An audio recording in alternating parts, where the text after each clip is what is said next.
وقال تعالى في بسم الله الرحمن الرحيم والعصر إن الإنسان لفي خسر إلا الذين آمنوا وعملوا الصالحات وتواصوا بالحق وتواصوا بالصبر। দক্ষিণ শাহবাজপুর বড়গ্রাম দারুল হাদিস ইসলামিয়া হাফিজিয়া ও কওমি মাদ্রাসার উদ্যোগে আয়োজিত তাফসিরুল কোরআন মাহফিলের সম্মানিত প্রধান অতিথি, বিশেষ অতিথি মুহতারাম উলামায়ে কেরাম, উপস্থিত মুরব্বিয়ানে কেরাম, পর্দার আড়ালে মা ও বোনেরা, সামনে উপবিষ্ট দিনী ভাই ও বন্ধুগণ, সকলকে আবার আন্তরিক সালাম জানাচ্ছি। আসসালামু আলাইকুম ওয়া রাহমাতুল্লাহি ওয়া বারাকাতুহু। একটি বিষয়ে আলোচনা করলে 20, 25, 40, 50 মিনিটে হয় না। বিশেষ করে আমি যেই বিষয়টি নিয়ে আলোচনা করার জন্য প্রস্তুতি নিয়েছি, সংক্ষিপ্তভাবে এখনই কিছুক্ষণ আগেই প্রস্তুতি নিয়েছি, সেটি হচ্ছে কোরআনুল কারীমের একটি ছোট্টতম সূরা, সূরাতুল আসরের সংক্ষিপ্ত ব্যাখ্যা। এই সূরাতুল আসরের ব্যাখ্যা আমি কোনো এক মসজিদের খুতবা দিয়েছিলাম 3 মাস, অর্থাৎ 3 মাসে কয়টি জুমা?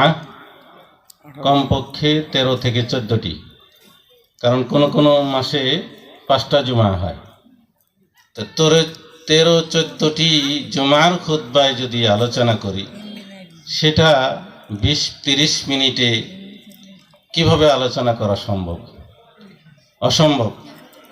তারপরেও আমি অত্যন্ত সংক্ষিপ্তভাবেই চেষ্টা করব সূরাতুল আসরের মৌলিক যে নীতিমালাগুলি আল্লাহ রাব্বুল আলামিন আলোচনা করেছেন সে সম্পর্কে আলোচনা করব। প্রথমে যে ভূমিকা বলতে চাচ্ছি, আমরা এমন একটি মহাগ্রন্থ আল কোরআনুল কারীমের ছোট্ট একটি সূরার ব্যাখ্যা শুনতে যাচ্ছি। যে মহাগ্রন্থ আল কোরআনুল কারীম আল্লাহ রাব্বুল আলামিনের পক্ষ থেকে অবতারিত আসমানি কিতাবগুলির মধ্যে সর্বোত্তম এবং পূর্বের সমস্ত গ্রন্থাদিকে রহিত করে কেবলমাত্র এই কোরআনুল কারীমকেই পর্যন্ত সকল মানব জাতির একটি সংবিধান এবং জীবনের নীতিমালা হিসেবে দান করেছেন। এরপরে আর কোনো আসমানি কিতাব অবতীর্ণ হবে না এবং এরপরে আর কোনো নবী রাসূলের আগমন ঘটবে না।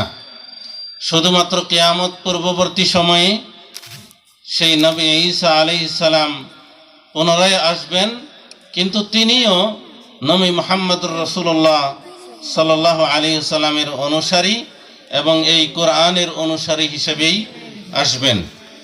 তো এই মহাগ্রন্থ আল কোরআনুল কারীম আমাদের সংবিধান, আমাদের গাইড বুক। সেই কোরআনুল কারীম একটি অক্ষর তেলাওয়াত করলে 10টি নেকি পাওয়া যায়। সুবহানাল্লাহ। আমরা ইতিপূর্বের বক্তার কাছে শুনেছি, এই কোরআনুল কারীম যে ব্যক্তি নিজে শিক্ষা অর্জন করে এবং অপরকে শিক্ষা দেয়, সে এই পৃথিবীর বুকে সর্বশ্রেষ্ঠ মহামানব, সে এই পৃথিবীর বুকে সর্ব উন্নত ব্যক্তিত্ব। এবং এই সার্টিফিকেট কে দিয়েছেন? নবী মুহাম্মদুর রাসূলুল্লাহ সাল্লাল্লাহু আলাইহি ওয়াসাল্লাম। যেই মুহাম্মদুর রাসূলুল্লাহ সাল্লাল্লাহু আলাইহি ওয়াসাল্লাম জীবনে কোনো একটি কথাও আল্লাহ রাব্বুল আলামিনের ওহী ছাড়া মুখ থেকে উচ্চারণ করেননি। ওয়া মা ইয়ানতিকু আনিল হাওয়া ইন হুয়া ইল্লা ওয়াহয়ুন ইউহা। আল্লাহ সুবহানাহু ওয়া তাআলার নবী মুহাম্মদুর রাসূলুল্লাহ সাল্লাল্লাহু আলাইহি ওয়াসাল্লাম, সকলে বলি সাল্লাল্লাহু আলাইহি ওয়াসাল্লাম, একটি কথাও তিনি মুখ থেকে বের করতেন না আল্লাহর নির্দেশ ছাড়া, আল্লাহর প্রত্যাদেশ ছাড়া। সেই মহান রাসূল সাল্লাল্লাহু আলাইহি সাল্লাম একটি চিরন্তন সার্টিফিকেট দিয়ে গিয়েছেন, যেই চিরন্তন সার্টিফিকেটে কোনো রদ বদল হবে না, পরিবর্তন হবে না, জাল হবে না। কি বলছেন? খায়রুকুম মান তাআল্লামাল কুরআনা ওয়া আল্লামাহ, যে তোমাদের মধ্যে সর্বোত্তম ব্যক্তি সেই যে জাতিসংঘের মহাসচিব। এ কথা বলেছে? বলেনি। তোমাদের মধ্যে সর্বোত্তম ব্যক্তি সেই যে সৌদি আরবের বাদশা বা খাদিমুল হারামাইন শরীফাইন, এরকম বলেছে? না, বলেনি। আমেরিকার সিটিজেন পেয়েছে, এরকম ব্যক্তিকে সর্বোত্তম বলেছে? না, বরং সকল প্রকার ন্যাশনালিটিকে বাদ দিয়ে, সকল বর্ণ, ভাষা এবং নাগরিকত্বকে থেকে চয়ন করে একটি মাত্র বিশেষ দলকে আল্লাহ রাসূল সাল্লাল্লাহু আলাইহি সাল্লাম নির্বাচিত এবং মনোনীত করেছেন। সেটি হচ্ছে খায়রুকুম মান তাআল্লামাল কুরআন ওয়া আল্লামা। সে কালো হোক, ফর্সা হোক, সাদা হোক, সে আমেরিকি হোক, পাকিস্তানি হোক, বাঙালি হোক, আর সে ধনী হোক আর গরিব হোক, সে যে কোনো ভাষারই হোক না কেন, যেই কুরআনুল কারীম, এই মহাগ্রন্থ আল কুরআনুল কারীম নিজে শিক্ষা অর্জন করবে এবং অপরকে শিক্ষা দেবে, সেই হবে সর্বোত্তম মানুষ। এবং এটাই বাস্তব। কারণ এই কুরআনুল কারীম, আমি আগেই বলেছি, এই সূরাতুল আসরের ব্যাখ্যা আমি 3 মাস পর্যন্ত করেছি। এখন ব্যাখ্যার তো কিছু, আমি সূরাত আল আসরের শুরুতেই যাইনি। এই কুরআনুল কারীমের সাথে যার সম্পৃক্ততা হবে সেই সর্বশ্রেষ্ঠ হবে। আমরা যদি খেয়াল করি, সকল বছরের মধ্যে, সকল মাসের মধ্যে সর্বোত্তম মাস কোনটি? রমজান মাস। কারণ কি জানেন? এই মহাগ্রন্থ আল কুরআনুল কারীম রমজান মাসে অবতীর্ণ হয়েছে এবং 360 বা 65 দিনে এক বছর, 360 দিন হচ্ছে আরবি বছরে, 360 রাতে এক বছর। সেই এক বছর 360টি রাতের মধ্যে সর্বোত্তম রাত কোনটি? লাইলাতুল কদর। কারণ কি? এই কুরআনুল কারীম লাইলাতুল কদরে অবতীর্ণ হয়েছে। এবং মুহাম্মদুর রাসূলুল্লাহ সাল্লাল্লাহু আলাইহি সাল্লাম, তিনি সকল মানব জাতির মধ্যে সর্বশ্রেষ্ঠ মহান ব্যক্তিত্ব। আখিরাত এবং দুনিয়াতে তিনি সবচেয়ে মর্যাদাবান আল্লাহর কাছে, কারণ তার সম্পৃক্ততা হচ্ছে কুরআনুল কারীম তার উপর অবতীর্ণ হয়েছে। জিবরিল আলাইহিস সালাম, তিনি সকল ফেরেশতার মধ্যে সবচেয়ে সম্মানিত। কারণ কি? কারণ হচ্ছে তিনি এই কুরআনুল কারীম আল্লাহর রাসূল সাল্লাল্লাহু আলাইহি সাল্লামের কাছে নিয়ে এসেছেন। সম্মানিত দিনী ভাই বন্ধুগণ, এভাবেই কোরআনের সাথে যে সম্পৃক্ত হবে তাকেই আল্লাহ রাব্বুল আলামিন সম্মানিত করবেন। এই জন্যই আল্লাহ রাসূল সাল্লাল্লাহু আলাইহি সাল্লাম সেই চিরন্তন সার্টিফিকেট দিয়ে গেছেন, খায়রুকুম মান তাআল্লামাল কুরআনা ওয়া আল্লামা। সম্মানিত দিনী ভাই বন্ধুগণ, আমরা সংক্ষিপ্ত ভূমিকা বললাম। এরপরে সূরাতুল আসরে দেখুন, ইসলাম বাদ দিয়ে, ইসলামের পরবর্তী যুগে, ইসলামের যে স্বর্ণযুগ গেছে, তারপরে মানুষ ব্যক্তিগত জীবন, পারিবারিক জীবন, সামাজিক জীবন, রাষ্ট্রীয় জীবন, আন্তর্জাতিক জীবন, যুদ্ধনীতি, বন্দিনীতি, সন্ধিনীতি, সকল ক্ষেত্রেই শুধুমাত্র ইহকালীন শান্তির জন্য বহু বছর যাবৎ তারা ঘুরে বেড়াচ্ছে। তারা কমিউনিজম, তারপরে গণতন্ত্র, তারপরে আপনার কার্ল মার্কস, আরো যে সমস্ত মতাদর্শগুলি তারা আবিষ্কার করেছে, যাতে করে প্রত্যেকটি মানুষ শুধুমাত্র কমপক্ষে এই দুনিয়াবী জীবনটা শান্তিময় ভাবে, নিরাপদ ভাবে তারা বসবাস করতে পারে। কিন্তু কখনো পায়নি এবং পাবেও না। কিন্তু প্রকৃতপক্ষে শান্তি যদি কেউ পেতে চায়, ব্যক্তিগত জীবন, পারিবারিক জীবন, সামাজিক জীবন, রাষ্ট্রীয় জীবন, আন্তর্জাতিক জীবন, সকল ক্ষেত্রে, এবং কোনো ব্যক্তি যদি দৈহিক এবং আত্মিক প্রশান্তি লাভ করতে চায়, দুনিয়া এবং আখিরাতের যদি প্রকৃতপক্ষে সফলতা অর্জন করতে চায়, তাহলে একমাত্র একটাই উপায়, সেটি হচ্ছে আমাদেরকে 4টি মূলনীতির উপরে নিজেদের জীবন পরিচালনা করতে হবে। কয়টি মূলনীতি? 4টি মূলনীতি। এবং এই 4টি মূলনীতি আল্লাহ রাব্বুল আলামিন কুরআনুল কারীমের সবচেয়ে ছোট্টতম সূরা সূরাতুল আসরে বলে দিয়েছেন। সূরাতুল আসরে বলে দিয়েছেন। এবং এটাই বাস্তব কারণ আল্লাহ রাব্বুল আলামিন তিনি সূরাতুল আসরের শুরুতেই শপথ করে বলছেন, ওয়াল আসর, সময়ের শপথ, যুগের কসম করে বলছি। কে শপথ করছেন? আল্লাহ সুবহানাহু ওয়া তাআলা। আল্লাহ সুবহানাহু ওয়া তাআলা শপথ করছেন। অন্য কোন সৃষ্টজীব যদি শপথ বা কসম করত তাহলে তার ভিতরে সন্দেহের কিছুটা অবকাশ থাকতো, কিন্তু যেহেতু মহান রব্বুল আলামিন এখানে শপথ করেছেন, অতএব এখানে সন্দেহের কোনো অবকাশ নেই। এবং শুধুমাত্র শপথ করেননি, এরপরে আবার আরবি ভাষায় ইন্না শব্দ, নিশ্চিত সূচক শব্দ ব্যবহার করেছেন। ওয়াল আসরি ইন্নাল ইনসানা লাফি খুসর, যুগের শপথ করে বলছি হে মানব মণ্ডলী, শুনে রাখো, সকল মানুষ ধ্বংসে নিমজ্জিত হবে, ক্ষতিগ্রস্তে নিমজ্জিত হবে এবং অবশ্যই ক্ষতিগ্রস্ত হবে। আল্লাহ রাব্বুল আলামিন বলেছেন, প্রথমে এই কথা বলেছেন। তাহলে সেই মানুষগুলির মধ্যে আমরা অন্তর্ভুক্ত কিনা? এখানে আল ইনসান বলেছেন, যেটা সকল মানুষকে, সমগ্র মানব জাতিকে অন্তর্ভুক্ত করেছে। এখানে ধনী গরিব, ছোট বড়, নারী পুরুষ কাউকে ছেড়ে দেওয়া যাবে না। এবং প্যান্ডেলের নিচে যারা আছে তারা বাদ যাবেন এমনটাও নয়, সকল মানুষকে আল্লাহ রাব্বুল আলামিন সাবধান বাণী করে বলছেন যে ইন্নাল ইনসানা লাফি খুসর, নিশ্চয়ই সকল মানুষ অবশ্যই ক্ষতিগ্রস্তে নিমজ্জিত হবে। তবে ওই সমস্ত মানুষগুলি ক্ষতিগ্রস্তে নিমজ্জিত হবে না যারা চারটি মূলনীতিতে নিজেদের জীবন পরিচালনা করবে। ইল্লাল্লাযীনা আমানু ওয়া আমিলুস সালিহাত ওয়া তাওয়াসাউ বিল হাক্কি ওয়া তাওয়াসাউ বিস সবর। আমি চেয়ে নিচ্ছি একটু সময় আমাকে এই বিষয়গুলি বলার জন্য, অবশ্যই আমাকে সময় দিতে হবে। আমি সভাপতির প্রতিনিধি হিসেবে এসেছি, আমার এটা দাবি এবং আমাকে এটা বলতে দিতে হবে। সম্মানিত দিনী ভাই বন্ধুগণ, তাই ইল্লাল্লাযীনা আমানু, চারটি মূলনীতির প্রথম মূলনীতি কি? আল্লাহর প্রতি বিশ্বাস স্থাপন করতে হবে। আল্লাহর প্রতি বিশ্বাস, ঈমান, এই বিষয়টি সবচেয়ে বেশি গুরুত্বপূর্ণ। আমরা শুধুমাত্র বলি যে আল্লাহর প্রতি বিশ্বাস, আল্লাহ এক, আল্লাহ, এইটুকুই যথেষ্ট নয়। ঈমানের আবার আপনার আমার সংজ্ঞা জানতে হবে এবং ঈমানের রুকন কয়টি সেগুলি জানতে হবে।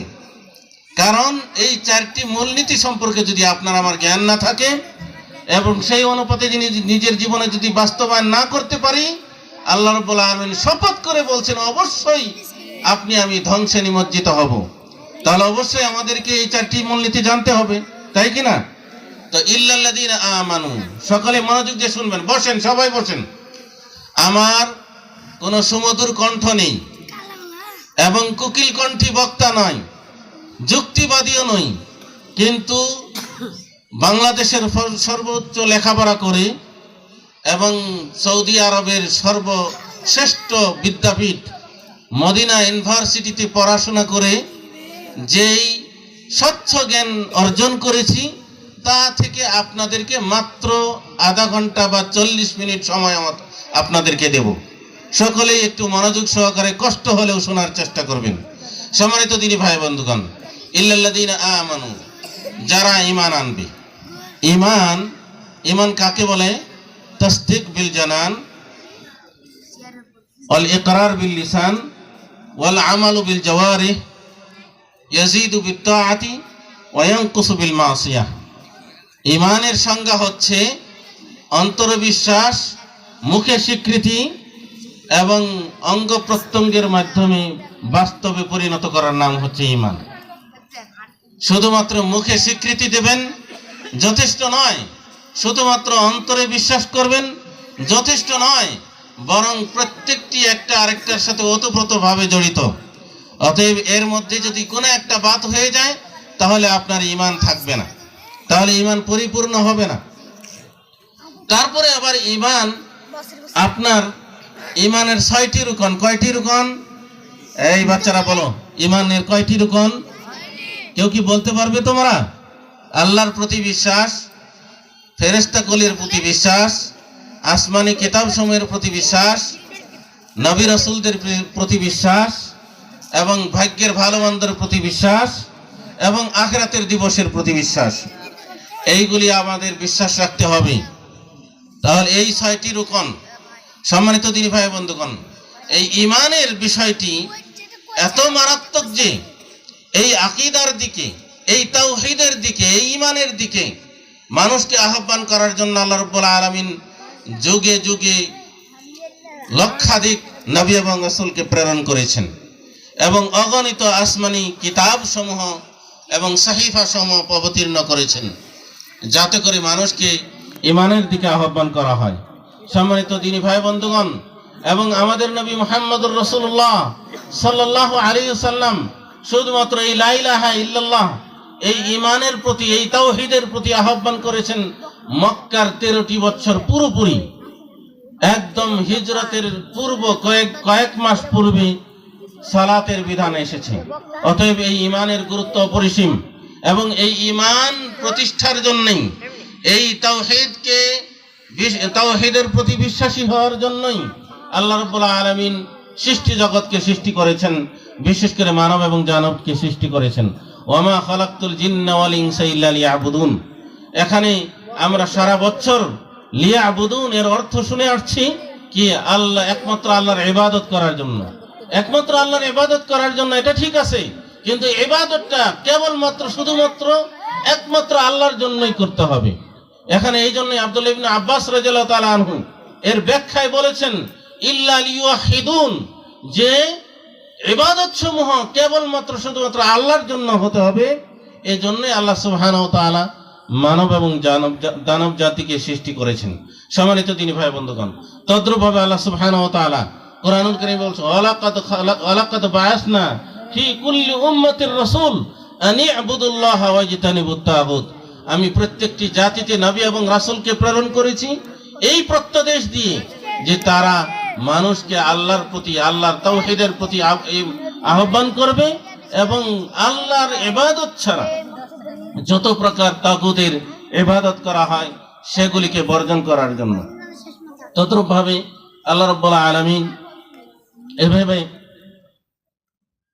এভাবে আরো অনেক আয়াতেই তিনি বলেছেন যে ওমা আরসালনা মিন ক্বাবলিকা মির রাসূলিন ইল্লা নূহি ইলাইহি আন্নাহু লা ইলাহা ইল্লা আনা ফা'বুদুন। যে আমি, হে নবী, আমি আপনার পূর্ববর্তী যত নবী এবং রাসূলকে প্রেরণ করেছি, সকল নবী এবং রাসূলের প্রতি এই প্রত্যদেশ প্রেরণ করেছি যে তারা, আপনারা আহ্বান করবেন যে আল্লাহ ছাড়া প্রকৃত সত্য কোনো মাবুদ নাই, এবং এই জন্যই প্রেরণ করেছি। সম্মানিত দিনী ভাই বন্ধুগণ, তো যে কথা বলতে চাচ্ছি, সূরাতুল আসরের 4টি মূলনীতির প্রথম মূলনীতি কি বলছিলাম? আল্লাহর প্রতি বিশ্বাস স্থাপন, আল্লাহর প্রতি ঈমান, এবং এই ঈমান বা তাওহীদ 3 প্রকার, তো অনেক লম্বা হবে। দ্বিতীয় কথা হচ্ছে ওয়া আমিলুস সালিহাত, নেক আমল করতে হবে।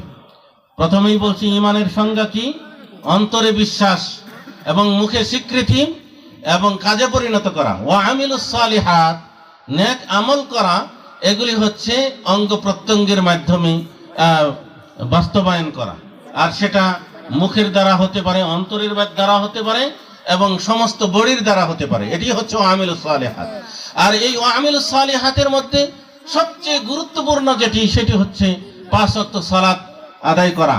এবং এই 5 ওয়াক্ত সালাত প্রত্যেকটি মুসলমান পুরুষ 9-10 বছর বয়স থেকে শুরু করে মৃত্যু পর্যন্ত সদা সর্বদাই আদায় করতে হবে। কোনো অবস্থাতেই পুরুষ ব্যক্তির নামাজ বা সালাত মাপ নেই। সে যদি অসুস্থ থাকে, যদি দাঁড়িয়ে না পড়তে পারে বসে পড়তে হবে, বসে না পড়তে পারলে শুয়ে পড়তে হবে, শুয়ে যদি ইশারা ইঙ্গিত করে না পড়তে পারে তাহলে শুধুমাত্র সূরা কেরাত এবং তাসবিহ তাহলিল পড়ে তারপরেও সালাত আদায় করতে হবে যতক্ষণ পর্যন্ত তার ব্রেন ঠিক থাকবে। অতএব পুরুষ ব্যক্তির বালেগ হওয়ার পর থেকে শুরু করে মৃত্যু পর্যন্ত কোনো অবস্থাতেই সালাত মাপ নাই। সফরে থাকুক, বিমানে থাকুক, জাহাজে থাকুক, ট্রেনে থাকুক, আর যেখানেই থাকুক না কেন, অসুস্থ থাকুক, যুদ্ধের রণাঙ্গনে থাকুক, যেখানেই থাকুক না কেন, সালাত কোনো সময় মাপ নাই। মেয়েদের জন্য শুধুমাত্র মাসিক নির্দিষ্ট ঋতুস্রাব অথবা নেফাস মানে সন্তান প্রসব পরবর্তীকালীন যে সময়, নির্দিষ্ট সময়, এই সময় নামাজ মাপ, এছাড়া সালাত মাপ নেই। অতএব যে ব্যক্তি সালাত না আদায় করবে সে ব্যক্তি ওই ইমানের সংজ্ঞা থেকে ছুটে গেল। তার মানে অঙ্গ প্রত্যঙ্গের মাধ্যমে যে বাস্তবায়ন করতে হবে এটা বাদ হয়ে গেল। অতএব ইমানের সংজ্ঞা থেকে যে ছুটে গেল সেই ইমানদার আর থাকলো না। আল্লাহ রাব্বুল আলামিনের রাসূল সাল্লাল্লাহু আলাইহি ওয়াসাল্লাম বলছেন, আল ফারকু বাইনাল আবদি ওয়াল কুফরি তারকুস সালাহ, বান্দা এবং কাফের বা মুশরিকের মধ্যে পার্থক্য হচ্ছে নামাজ পরিত্যাগ করা। কিছুক্ষণ আগেই একজন বক্তা বলে গেছেন, ফি জান্নাতিন ইয়াতাসাআলুন আনিল মুজরিমিন মা সালাকাকুম ফি সাকার ক্বালু লাম নাকু মিনাল মুসাল্লিন। যখন জান্নাতবাসী এবং জাহান্নামবাসীরা পরস্পর জায়গা অবস্থান নেবে, তখন জান্নাতবাসীরা জাহান্নামবাসীকে জিজ্ঞাসা করবে, কেন তোমাদেরকে এই সাকার নামক জাহান্নামের উপত্যকায় নিক্ষেপ করা হয়েছে, তোমাদেরকে জায়গা দেওয়া হয়েছে? তখন তারা সর্বপ্রথম যে মহান অপরাধের জবানবন্দি দিবে, স্বীকারোক্তি দিবে, ক্বালু লাম নাকু মিনাল মুসাল্লিন। তারা বলবে, আমরা মুসল্লিদের অন্তর্ভুক্ত ছিলাম না। অর্থাৎ আমরা 5 ওয়াক্ত নামাজি ছিলাম, তাই কি না? মুসল্লিদের অন্তর্ভুক্ত ছিলাম না মানে কি 5 ওয়াক্ত নামাজি ছিলাম এরকম বলবে না? 5 ওয়াক্ত নামাজি ছিলাম না। তো অতএব এটা আমিলুস সালিহাতের একটি গুরুত্বপূর্ণ ইবাদত। তো এভাবেই সালাতের পরে রোজা, যাকাত যার উপরে ফরজ হবে তার, হজ যার উপরে ফরজ হবে তার, এভাবে। এরপরে আপনি ঈমান ও আমিলুস সালিহাত দুটি গেল। তারপরে এই ঈমান এবং নেক আমল শুধুমাত্র নিজের মধ্যে সীমাবদ্ধ রাখলে চলবে না, অবশ্যই অন্যদেরকে এর দিকে আহ্বান করতে হবে, ঈমান এবং আমলের দিকে আহ্বান করতে হবে। ওয়াতাওয়াসাউ বিল হক, এটি হচ্ছে তৃতীয় মূলনীতি। আপনাকে আমাকে এই তৃতীয় মূলনীতিও পালন করতে হবে। কারণ আপনি আমি অনেকেই মনে করি যে শুধুমাত্র বক্তা বা ওয়াইজ অথবা একজন আলেম বা মসজিদের খতিব অথবা হুজুর তারাই শুধুমাত্র এই দাওয়াতি কাজ করবে, না, কখনো না। আপনার কুল্লুকুম রাইন ওয়া কুল্লুকুম মাসউলুন আন রাইয়াতিহি, প্রত্যেকেই নিজ নিজ দায়িত্ব সম্পর্কে জিজ্ঞাসিত হবে।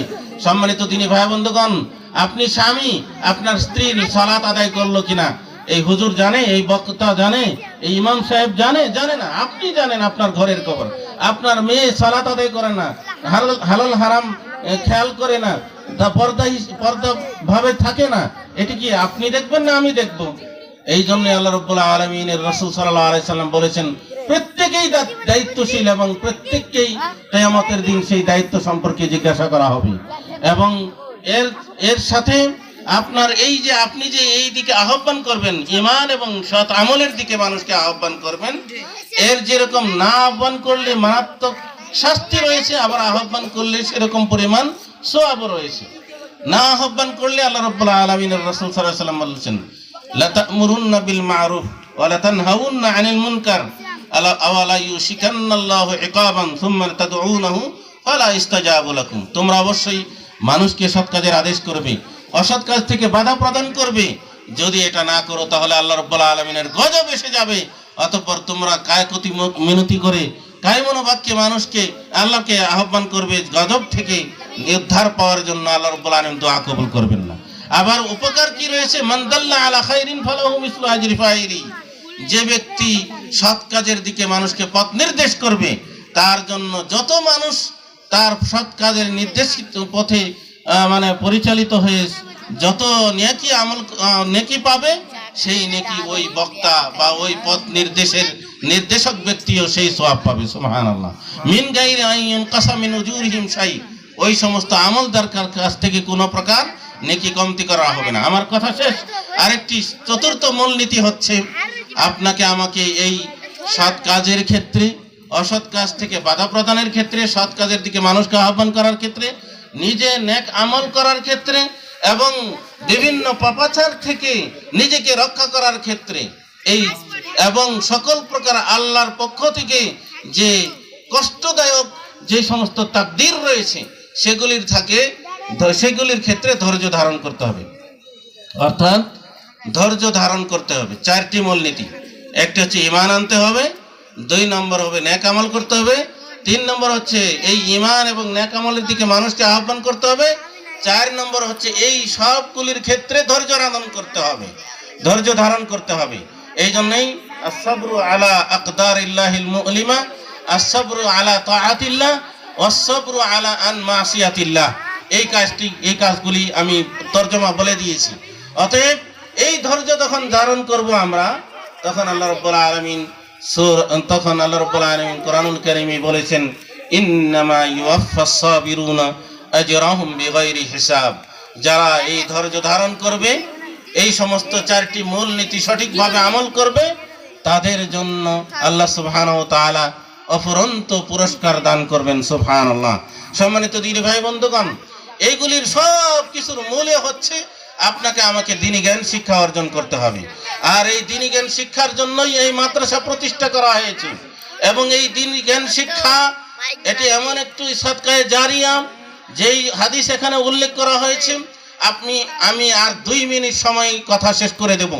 আল্লাহ রাব্বুল আলামিনের রাসূল সাল্লাল্লাহু আলাইহি সাল্লাম বলছেন, যখন আদম সন্তান মৃত্যুবরণ করে তখন সকল নেক আমল লেখা বন্ধ হয়ে যায়, ইল্লা মিন থালাসাতিন, তবে 3টি নেক আমল চলতেই থাকে। সম্মানিত দিনী ভাই বন্ধুগণ, একটু খেয়াল করুন, 3টি নেক আমল কি? সাদাকাতুন জারিয়া, প্রতিষ্ঠিত প্রবাহমান সাদাকা। এই প্রবাহমান সাদাকাও অনেক সময় বন্ধ হয়ে যায়। উদাহরণস্বরূপ, আপনি একটা মসজিদ দিয়েছেন, কিন্তু সরকারি এমন একটা রাস্তা হলো, মসজিদটা ভেঙে ফেলা হলো, বাস বন্ধ হয়ে গেল। তারপরে আপনি দেখুন টিউবওয়েল দিয়েছেন, 10, 20, 30 বছর চললো, বন্ধ হয়ে যাবে। একটা গাছ লাগাবেন মৃত্যুবরণ পর্যন্ত। 2 নম্বর যেটা বলা হয়েছে, আও ওয়ালাদুন সালিহুন ইয়াদউ লাহু, সৎ সন্তান যদি পিতামাতার জন্য দোয়া করে। সৎ সন্তান কতদিন দোয়া করবে? যতদিন বেঁচে থাকবে। এরপরে মরে গেলে কি আর দোয়া করবে? বন্ধ হয়ে যাবে। কিন্তু ইলমুন ইউনতাফাউ বিহি, এমন জ্ঞান যার মাধ্যমে মানুষ উপকৃত হয়, এটা কখনো বন্ধ হবে না। সম্মানিত দিনী ভাই বন্ধুগণ, কখনো বন্ধ হবে না। কারণ আপনি আমি যেই উস্তাদের কাছে কোরআন শিখেছি, আমি আবার আমার ছেলে মেয়েকে শিক্ষা দিচ্ছি, আমার ছেলে মেয়ে আবার নাতিপুতিকে শিক্ষা দিচ্ছে, এভাবে কিয়ামত পর্যন্ত চলতেই থাকবে। মাদ্রাসা আপনি শিক্ষা দিয়েছেন, সেই ছাত্র আবার আরেক ছাত্রকে এভাবে প্রজন্মের পর প্রজন্ম চলতেই থাকবে। এই জন্যই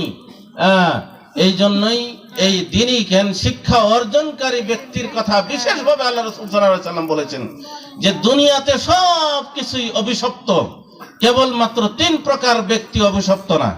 একটি হচ্ছে আল্লাহর জিকির, 2 হচ্ছে আলেম, 3 নম্বর হচ্ছে মুতাআল্লিম।